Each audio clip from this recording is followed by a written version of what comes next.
I'd like to know or how conversations are changing in the upper rooms of these manufacturers, especially with the Bugatti thing, because that has gone so bad for Bugatti. Now, there's also the question of, does Bugatti care? Is it really affecting their sales? Like, just the way, like when the boys ring up, oh, I need this part, I need this bolt, and they won't sell them.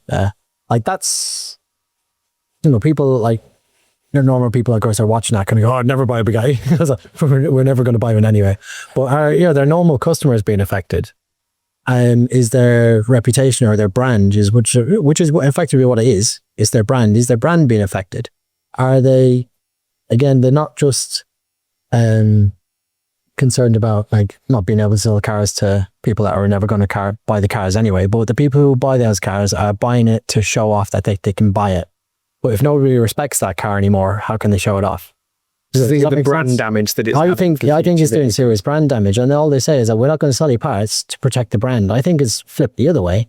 And hopefully other manufacturers are kind of like, oh, we're not making that mistake. We'll just give them the parts. Here's the parts. I think Bugatti are actually lucky, as much as the guys had some stick, I don't know if you guys will agree with this, that Mate is at the helm, because it kind of makes it more human than just the big corporate entity knowing who it is like the CEO and the face to it. And Mate is, an extremely clever guy. I think it's brilliant. He's regarded as the European Elon Musk, and I think that's high praise. And I've reached out to him several times, got a reply directly a few times from Mate when I've said, come on, can I bring the van down? It's time to talk about this. Nearly, not yet. So we're getting closer to asking him the questions. And I do think it will happen. I even replied to a story. I didn't even know what a B58 was, but my mate told me what it is. How bad's that? I'm not a BMW guy.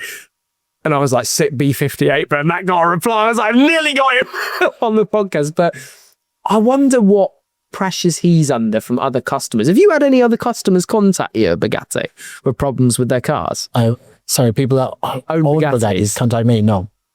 Okay, I'm wondering if that is going to start to happen, like with these cars that go through, because people have such similar problems. Certain cars have certain things. I'd imagine if Bugatti start releasing parts, then everything would change immediately. And then, Bugatti service centers and stuff will start losing business to more specialists or private garages.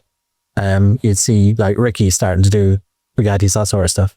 But at the moment, I can't imagine much is going to change. I'd love to see, again, I'd love to be in those top rooms and actually see who's watching the conversations. Who's watching the videos. Yeah, I'd love to sit around be a fly on the wall when Matty's sitting down and you're watching some Irish fella in a shed in Hinckley, beating the crap out of a Veyron.